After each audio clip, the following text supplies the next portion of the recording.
ইয়াসিন প্রথমবারের মতো আয়নায় নিজের দিকে তাকিয়ে বুঝতে পারলো সে হেরে গেছে পুরোপুরি। কিন্তু তবুও তার ভেতরের অহংকার এখনো মরেনি। পুলিশ স্টেশনে সেই ছোট রুমে বসে সে আয়নার সামনে দাঁড়িয়ে নিজের টাই ঠিক করার চেষ্টা করছিল, যেন এই ছোট্ট কাজটুকু করলেই সবকিছু আবার আগের মতো হয়ে যাবে। কিন্তু তার হাত কাঁপছিল, মাথার ভেতর বাবার কথা, মেঘলার চোখের দৃষ্টি আর টিভিতে প্রচার হওয়া সেই সংবাদ বারবার ঘুরে আসছিল। আমি মাহবুবুর রহমান, এই একটা বাক্যই যেন তার জীবনকে ভেঙে দিয়েছে। মিস্টার ইয়াসিন, পেছন থেকে ডাকে সে চমকে উঠল। একজন সিনিয়র অফিসার দরজার পাশে দাঁড়িয়ে। আপনাকে আজ কোর্টে তোলা হবে। ইয়াসিন ঠোঁট চেপে ধরলো।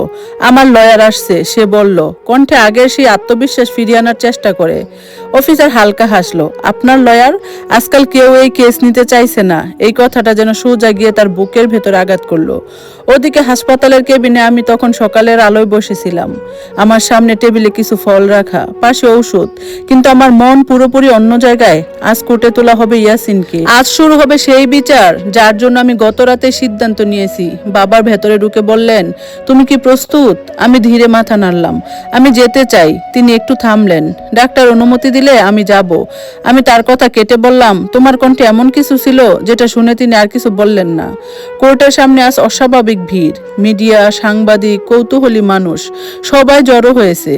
একটা কেস, কিন্তু যেন পুরো শহরের আলোচনার কেন্দ্র। আমি যখন গাড়ি থেকে নামলাম, চারিদিকে ক্যামেরার ফ্ল্যাশ জ্বলে উঠল। এই যে ম্যাডাম, আপনি কিছু বলবেন? আপনি কি স্বামীর বিরুদ্ধে সাক্ষ্য দেবেন? আমি কারো দিকে তাকালাম না, শুধু ধীরে ধীরে সামনে এগিয়ে গেলাম। আমার পাশে বাবা আর চারপাশে নিরাপত্তা। কোর্টরুমে ঢুকতেই আমি তাকে দেখলাম, ইয়াসিন।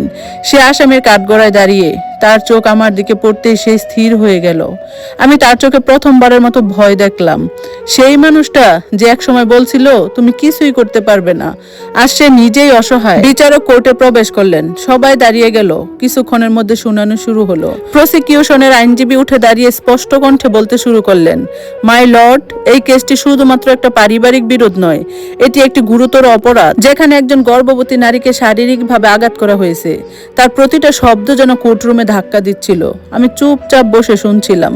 এরপর আমার নাম ডাকা হলো। আমার বুকের ভিতরে দগ করে উঠলো। আমি ধীরে ধীরে উঠে দাঁড়ালাম। কোর্টরুমের সব চোখ তখন আমার দিকে। আমি সাক্ষীর কাঠগড়ায় গিয়ে দাঁড়ালাম। আপনি কি ঘটনার বর্ণনা দিতে পারবেন? আইনজীবী জিজ্ঞেস করলেন। আমি চোখ বন্ধ করলাম এক মুহূর্তের জন্য। তারপর ধীরে ধীরে সব বললাম। রান্নাঘর, ক্লান্তি, বসতে চাওয়া, ধাক্কা, রক্ত, প্রতিটা শব্দ বলার সময় আমার গলা কেঁপে উঠছিল, কিন্তু আমি থামিনি। আপনার স্বামী তখন কি করছিলেন? প্রশ্নটা আসতেই কোর্টরুমে নিস্তব্ধ হয়ে গেল। আমি ধীরে ইয়াসিনের দিকে তাকালাম। সে মাথা নিচু করে আছে। আমি বললাম, সে আমার ফোনটা ছিনিয়ে নিয়েছিল আর বলছিল আমি কিছুই করতে পারবো না। এই কথাটা বলার সাথে সাথে কোর্টরুমে একটা চাপা গুঞ্জন উঠল। ডিফেন্স লয়ার উঠে দাঁড়ালো। মাই লর্ড, আমার ক্লায়েন্টের বিরুদ্ধে যে অভিযোগ আনা হয়েছে তা অতিরঞ্জিত। কিন্তু সে বাক্য শেষ করার আগেই বিচারক তাকে থামালেন। প্রমাণ কোথায়? ডিফেন্স লয়াল থেমে গেল, কারণ প্রমাণ ছিল মেডিকেল রিপোর্ট, সাক্ষী, সব কিছু। হঠাৎ কোর্টরুমের পেছন থেকে একটা আওয়াজ এলো, মিথ্যা, সব মিথ্যা। সবাই ঘুরে তাকালো। শাহিদা বেগম দাঁড়িয়ে, তার চোখ লাল, চুল এলোমেলো। ও নিজেই পড়ে গিয়েছিল, আমি কিছু করিনি। কোর্টরুমে বিশৃঙ্খলা শুরু হয়ে গেল। বিচারক কঠিন গলায় বললেন, অর্ডার। কিন্তু সেই মুহূর্তে একজন সাক্ষী সামনে এগিয়ে এলেন, বাড়ির কাজের মেয়ে। সে কাপা গলায় বললেন, আমি দেখছি, আম্মা নিজে ধাক্কা দিছে। এই একটা বাক্যই সব কিছু বদলে গেল। ইয়াসিন চোখ বন্ধ করে ফেললো। তার সব শেষ, সব। বিচারক কিছুক্ষণ নীরব থেকে বললেন, প্রাথমিকভাবে অভিযুক্তদের বিরুদ্ধে যথেষ্ট প্রমাণ পাওয়া গেছে, তাই তাদের জামিন আবেদন এই মুহূর্তে নাকচ করা হলো। কোর্টরুমে আবার গুঞ্জন। শাহিদা বেগম ভেঙে পড়লেন। ইয়াসিন স্থির দাঁড়িয়ে রইল, কিন্তু তার চোখে সেই একই প্রশ্ন, কিভাবে সব এত দ্রুত শেষ হয়ে গেল? আমি ধীরে ধীরে বসলাম। আমার বুকের ভেতরটা হালকা লাগছিল। এটা শেষ না, কিন্তু শুরুটা হয়ে গেছে। বাবা আমার কাঁধে হাত রাখলেন। তুমি খুব সাহসী, তিনি বললেন। আমি কিছু বললাম না, শুধু পেটের উপর হাত রাখলাম। মনে হচ্ছিল এই ছোট্ট প্রাণটা আমাকে শক্তি দিচ্ছে। কোর্ট থেকে বের হওয়ার সময় আমি একবার পিছনে তাকালাম। ইয়াসিন তখনও দাঁড়িয়ে, একটা ভাঙা মানুষ। আমি তার দিকে তাকিয়ে ধীরে মুখ ফিরিয়ে নিলাম। কারণ আমার আর পেছনে তাকানোর দরকার নেই। বাহিরে বের হতে আবার ক্যামেরার ঝলকানি, কিন্তু এবার আমি থামলাম। একজন সাংবাদিকের দিকে তাকিয়ে খুব শান্তভাবে বললাম, আমি শুধু বিচার চাই, আর যেন কোনো মেয়েকে এমনটা সহ্য করতে না হয়। সেদিন সন্ধ্যায় পুরো শহরে একটা কথায় ছড়িয়ে পড়ল, একজন মেয়ের সাহস একটা পরিবারের মুখোশ খুলে দিয়েছে। আর সেই রাতে আমি প্রথমবারের মতো শান্তিতে ঘুমালাম, কারণ আমি জানতাম আমি আর ভিকটিম না, আমি একজন যোদ্ধা। এই কথাটা মাথায় নিয়েই সেদিন রাতে আমি ঘুমিয়ে পড়েছিলাম। কতদিন পরে এমন শান্ত ঘুম এসেছিল আমি মনে করতে পারি না। কোনো চিৎকার নেই, কোনো অপমান নেই, কোনো ভয় নেই, শুধু নীরবতা আর নিরাপত্তা। কিন্তু অন্য কোথাও একই রাতে একদম ভিন্নভাবে কাটছিল। জেলের ভেতরে একটা ছোট্ট অন্ধকার সেলে বসেছিল ইয়াসিন।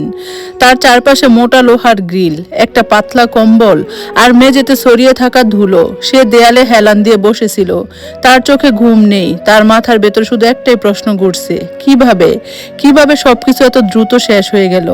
দিন কয়েক আগেও সে ছিল একজন সম্মানিত আইনজীবী, নিজের চেম্বার, ক্লায়েন্ট, পরিচিত সব ছিল। আর আজ একজন আসামি, যার নিজের জামিন পর্যন্ত নামঞ্জুর হয়েছে। সে হালকা হেসে ফেলল, একটা তিক্ত ভাঙ্গা হাসি। আমি একজন আইনজীবী, নিজের বলা সেই কথাটা মনে পড়তেই তার বুকের ভেতর কেমন যেন মোচড় দিয়ে উঠল। সে বুঝতে পারলো আইন জানলেই সবকিছু নিজের নিয়ন্ত্রণে থাকে না। এই হঠাৎ পাশের সেল থেকে একটা কণ্ঠ ভেসে এলো, নতুন আসছো? ইয়াসিন কোনো উত্তর দিল না, সে কথা বলার মতো অবস্থায় নেই। কিন্তু ওই লোকটা আবার বলল, বাহিরে বড় মানুষ ছিলে তাই না? ইয়াসিন এবার ধীরে মাথা তুলল। লোকটার চোখে বিদ্রুপ। এখানে সবাই একই, সে বলল। এই কথাটা শুনে ইয়াসিনের ভেতরটা কেঁপে উঠল। হ্যাঁ, এখানে তার কোনো পরিচয় নেই, কোনো ক্ষমতা নেই, কোনো প্রভাব। ওদিকে আমি সকালে ঘুম থেকে উঠলাম, জানালার পাশে গিয়ে দাঁড়ালাম। সূর্যের আলো ঘরের ভিতরে ঢুকছে। আমি গভীরভাবে একটা শ্বাস নিলাম। মনে হচ্ছিল আজ একটা সুন্দর দিন, একটা নতুন শুরু। বাবা টেবিলে বসে পেপার পড়ছিলেন। আমাকে দেখে তিনি হালকা হাসলেন। ঘুম ভালো হয়েছে? আমি মাথা নাড়লাম। অনেক দিন পর। তিনি পেপারটা আমার দিকে বাড়িয়ে দিলেন। ফ্রন্ট পেজে বড় করে একটা হেডলাইন, প্রভাবশালী আইনজীবীর গ্রেফতার, স্ত্রীর উপর নির্যাতনের অভিযোগে কোর্টে নাটকীয় মোড়। আমি কিছুক্ষণ চুপ করে সেই নিউজটা দেখলাম। আমার নিজের জীবন এখন সবার আলোচনার বিষয়। খারাপ লাগছে? বাবা জিজ্ঞেস করলেন। আমি একটু ভেবে বললাম, না, শুধু অদ্ভুত লাগছে। তিনি মাথা নাড়লেন। এটাই বাস্তবতা মেঘলা, সত্য প্রকাশ পেলে মানুষ তাকিয়েই থাকে। ঠিক তখনই দরজায় নক হলো। ডাক্তার ভেতরে ঢুকলেন। রিপোর্ট দেখে বললেন, আপনার অবস্থা এখন অনেক ভালো, তবে আপনাকে এখন খুব সাবধানে থাকতে হবে। আমি হালকা হাসলাম। আমি এখন অনেক সাবধানে থাকবো ডাক্তার। আমার নিজের কথাটাই যেন নতুন করে মনে করিয়ে দিল। আমি এখন আর আগের সেই অসহায় মেয়ে না। দুপুরের দিকে বাবা আমার পাশে বসে বললেন, মেঘলা, একটা কথা বলবো? আমি তার দিকে তাকালাম। তুমি চাইলে আমরা এই কেসটা দ্রুত শেষ করতে পারি, কিছু ব্যবস্থা আছে। আমি বুঝে গেলাম তিনি কি বলতে চাইছেন। প্রভাব, ক্ষমতা, এসব দিয়ে অনেক কিছু দ্রুত করা যায়। কিন্তু আমি মাথা নাড়ালাম। না আব্বু। তিনি চুপ করেই রইলেন। আমি ধীরে বললাম, আমি চাই সব কিছু নিয়ম মেনে হোক, যাতে কেউ বলতে না পারে আমি জিতেছি কারণ আমার বাবাকে। আমার কথা শুনে তিনি কিছুক্ষণ চুপ করে থাকলেন, তারপর খুব ধীরে হাসলেন। ঠিক আছে। তার চোখে একটা গর্বের ঝিলিক ছিল। ওদিকে জেলের ভিতর ইয়াসিনের দিন শুরু হলো এক কাপ পাতলা চা দিয়ে। সে কাপটা হাতে নিয়ে কিছুক্ষণ তাকিয়ে থাকলো। এই জীবনটা তার কাছে সম্পূর্ণ অপরিচিত। হঠাৎ একজন গার্ড এসে বলল, তোমার সাথে দেখা করতে কেউ এসেছে। ইয়াসিন একটু অবাক হলো। কে? গার্ড ঠান্ডা গলায় বলল, তোমার বাবা। কামাল হোসেন জেলের ভিজিটিং রুমে বসেছিলেন। তার মুখে ক্লান্তি, চোখে হতাশা। ইয়াসিন ভেতরে ঢুকতেই তিনি তাকালেন। কিছুক্ষণ দুজনেই চুপ। তারপর তিনি বললেন, তুই কি করলি ইয়াসিন? এই এতটুকু কথার মধ্যে এত হতাশা ছিল, যেটা ইয়াসিন আগে কখনো শুনেনি। আমি, ইয়াসিন বলতে গিয়ে থেমে গেল, কারণ তার কাছে কোনো উত্তর নেই। তুই জানিস এই কেসটা এখন শুধু তোর না, কামাল হোসেন বললেন। এটা পুরো পরিবারের ব্যাপার হয়ে গেছে। ইয়াসিন মাথা নিচু করলো। মেঘলার বাবাকে আমি চিনতাম। হঠাৎ তিনি বললেন। ইয়াসিন চমকে তাকালো। কিন্তু আমি কখনো ভাবিনি তোর বউ সেই মানুষের মেয়ে। তার কণ্ঠে একটা ভয় ছিল।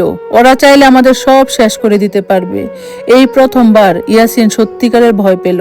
হাসপাতালের কেবিনে আমি তখন আয়নার সামনে দাঁড়িয়েছিলাম। আমার মুখটা দেখছিলাম। একই মানুষ, কিন্তু পুরো বদলে গেছে। চোখে আর সেই ভাঙা ভাব নেই, তার জায়গায় এসেছে দৃঢ়তা। আমি ধীরে পেটের উপর হাত রাখলাম। আমরা পারবো, আমি আস্তে বললাম। সেদিন বিকেলে বাবা বললেন, আগামী সপ্তাহে আবার কোর্টে শুনানি। আমি মাথা নাড়লাম। আমি যাব। রাত নামতে লাগলো, চারিদিকে নীরবতা। কিন্তু এই নীরবতার ভেতরে যেন একটা ঝড় তৈরি হচ্ছে, কারণ আমি জানতাম এই লড়াই এখনো অনেক বাকি। আর ওদিকে জেলের সেই অন্ধকারে সেলে বসে ইয়াসিন প্রথমবারের মতো মাথা নিচু করে কাঁদলো। কেউ দেখছে না, কেউ শুনছে না, কিন্তু সে জানে এই কান্না তার নিজের করা সব কিছুর ফল। আমি জানালার পাশে দাঁড়িয়ে আকাশের দিকে তাকালাম, তারাগুলো একে একে জ্বলছে। আমি খুব ধীরে বললাম, এবার আমার জীবন আমি নিজে গড়ব।